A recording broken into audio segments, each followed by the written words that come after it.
అపోస్తుల కార్యములు 4వ అధ్యాయము 23వ వచనం నుండి 31వ వచనం వరకు. నేటి మొదటి పట్టణములో పేతురు యోహానులు వారి యొక్క మిత్రులతో కలిసి చేసిన ప్రార్థనను మనం చదువుకుంటున్నాం. పేతురు యోహానులు దేవాలయంకి వెళ్లి దేవాలయములో క్రీస్తు గురించి ప్రకటించారు. అది తెలుసుకున్న దేవాలయ అధిపతి మరియు సద్దుకయ్యులు అర్చకులు వారిని బంధించి చెరసాల్లో పెట్టారు. అనంతరము విచారణ సభలో వారిని ప్రవేశపెట్టి వారిని గట్టిగా గద్దించి ఉన్నారు. మీరెక్కడా క్రీస్తు గురించి నజరేయుడైన యేసు మృతుల నుండి లేపబడ్డాడు అని ప్రకటించవద్దు అని గట్టిగా ఆదేశించి వారిని విడుదల చేస్తున్నారు.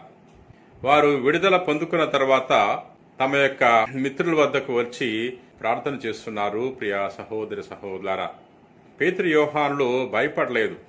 వారు ధైర్యముగా వారు విచారణ సభలో సమాధానం చెప్పారు. మేము ఎవరికి విధేయించాలి? మానవులకు విధేయించాలా, దేవునికి విధేయించాలా? మేము కళ్ళారా చూసిన వాటిని, చెవులారా విన్న వాటిని గురించి మేము ప్రకటించకుండా ఉండలేము అని వారికి గట్టిగా తెలియచేసి ఉన్నారు.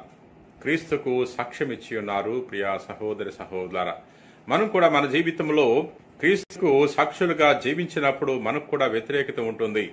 సత్యాన్ని చాటినప్పుడు అసత్యవాదులందరూ కూడా మనకు వ్యతిరేకంగా పనిచేస్తూ ఉంటారు.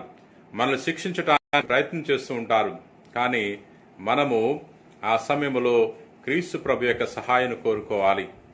ప్రార్థన ద్వారా ప్రభు యొక్క సహాయాన్ని కోరుకోవాలి. అందుకనే నేటి మొదటి పట్టణంలో పేతురు యోహానులు మరియు వారి యొక్క మిత్రులు కలిసి ప్రార్థన చేస్తున్నారు. ఈ విధముగా, ఓ ప్రభువా, వారు చేసిన ఈ బెదిరింపులను గమనింపుడు. నిండు ధైర్యముతో మీ సందేశమును గురించి మాట్లాడటకు మీ సేవకులమైన మమ్ము అనుమతింపుడు. స్వస్థపరచుటకై మీ హస్తమును చాపుడు. మీ పావన సేవకుడైన యేసు పేరట అద్భుతములు ఆశ్చర్య కార్యములను చేయుటకు అనుగ్రహింపుడు. వారు ఇలా ప్రార్థింపగా వారు ఉన్న ఆ స్థలము కంపించెను. అప్పుడు వారందరూ పవిత్రాత్మతో నింపబడి ధైర్యముతో దేవుని వాక్యమును గూర్చి మాట్లాడసాగిరి. ప్రియ మిత్రులారా, పేతురు యోహానులు వారి యొక్క మిత్రులు కలిసి ప్రార్థన చేస్తున్నారు. దేవుని యొక్క సహాయం కొరకు, దేవుని యొక్క అనుగ్రహం కోసం ప్రార్థన చేస్తున్నారు. ప్రభు గురించి ప్రకటించడానికి వారికి ధైర్యము, దేవుని యొక్క ఆత్మ అనుగ్రహింపబడాలని ప్రార్థన చేశారు. వారు మంచి మనసుతో ప్రార్థన చేశారు. ప్రేషిత కార్యాన్ని కొనసాగించడానికి కావలసిన శక్తి కొరకు ప్రార్థన చేశారు. కాబట్టి దేవుడు వారికి తన యొక్క ఆత్మశక్తిని ప్రసాదించాడు. దేవుని యొక్క ఆత్మశక్తితో నింపబడి వారు ధైర్యాన్ని పొందుకున్నారు.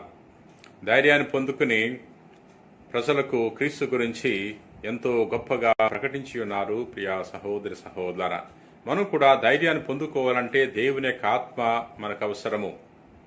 దేవుని ఆత్మ మన మీదకి వేంచేసి వచ్చినప్పుడు మనము ధైర్యముతో మాట్లాడగలము.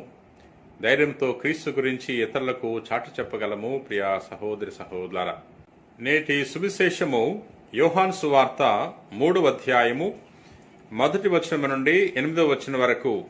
నేటి సువిశేషములో నికోదేము గురించి చదువుకుంటున్నాం. నికోదేము పరిసయుడు, యూదుల అధికారి, విచారణ సభలో సభ్యుడు. యేసుక్రీస్తు ప్రభు గురించి తెలుసుకున్నాడు. యేసుక్రీస్తు ప్రభు దేవుని కుమారుడు అని తెలుసుకున్నాడు. కానీ తాను బహిరంగముగా తనను విశ్వసించలేకపోతున్నాడు. అందుకనే ఒకరోజు రాత్రి సమయంలో ప్రభు వద్దకు వచ్చి ప్రభుతో మాట్లాడుతున్నాడు.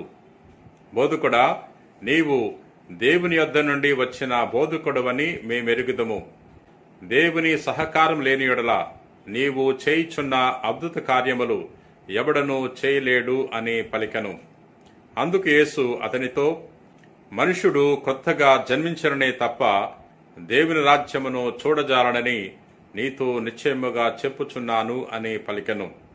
నికోదేము ప్రభు గురించి తెలుసుకున్నాడు. ప్రభు దేవుని కుమారుడని, దేవుని నుండి వచ్చాడని తెలుసుకున్నాడు. కానీ తాను బహిరంగంగా ప్రభుని విశ్వసించలేకపోతున్నాడు. బహిరంగంగా ప్రభుని అంగీకరించలేకపోతున్నాడు. అందుకని తాను రాత్రి సమయంలో ప్రభు వద్దకు వస్తున్నాడు. మరి ప్రభుని ధైర్యముగా విశ్వసించాలన్నా, ప్రభు గురించి ధైర్యంగా ప్రకటించాలన్నా దేవుని యొక్క ఆత్మ అవసరము.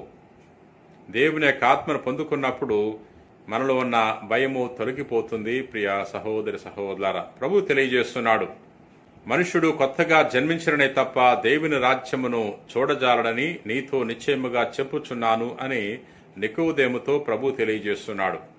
మనుష్యుడు కొత్తగా జన్మించటం అంటే పాపానికి నశించినప్పుడు మనిషి కొత్త జీవితాన్ని పొందుకుంటాడు. క్రీస్తునందును ఉన్నవాడు కొత్త జీవితాన్ని పొందుకుంటాడు. పాపానికి పరివర్తన చెందినప్పుడు, పశ్చాత్తాపడినప్పుడు, ప్రభుని విశ్వసించినప్పుడు కొత్త జీవితాన్ని పొందుకోగలడు. ప్రియ సహోదరి సహోదరులారా, అందుచేత మనము ప్రభుని విశ్వసించి ప్రభుని ధైర్యముగా ఇతరులకు చాటి చెప్పాలంటే మనకు ప్రభు యొక్క ఆత్మ అవసరము. ఈ అపోస్తులు ప్రభు యొక్క ఆత్మను పొందుకున్నారు. ప్రభు యొక్క ఆత్మను పొందుకుని వారి ధైర్యముగా క్రీస్తు గురించి ప్రకటించగలిగారు. అందుచేత దేవుని యొక్క ఆత్మ మనకు అనుగ్రహింపబడాలని ప్రార్థన చేసుకుందాం. ప్రేమ కలిగిన ప్రభువా, దయగలిగిన సర్వేశ్వర ప్రభువా, నేను స్తుతిస్తున్నాం, మహింపరుస్తున్నాం, ఘనపరుస్తున్నాం. ప్రభువా, నేటి మొదటి పట్టణంలో పేతురు, యోహానులు ధైర్యం కోసం, శక్తి కోసం ప్రార్థన చేసి ఉన్నారు. వారు ప్రార్థన చేసి నీ ఆత్మశక్తిని వారు పొందుకున్నారు. నీ ఆత్మశక్తితో నింపబడి ధైర్యముగా ప్రేషిత కార్యాన్ని కొనసాగించి ఉన్నారు. మాకు కూడా అటువంటి ఆత్మను దయచేయమని ప్రార్థన చేయుచున్నాం. ప్రభువా, నేటి సువిశేషములో నికోదేము నీ కుమారుని విశ్వసించాడు, కానీ తాను బహిరంగముగా తనకి విశ్వాసాన్ని ప్రదర్శించలేకపోయాడు. ప్రభువా, మేము నికోదేము వలె కాకుండా మేము నిన్ను విశ్వసించి నీ గురించి బహిరంగముగా ధైర్యముగా ప్రకటించటానికి కావలసిన ఆత్మశక్తిని దయచేయమని మా నాథుడైన క్రీస్తు ద్వారా మనవి చేయుచున్నాం తండ్రి. ఆమెన్.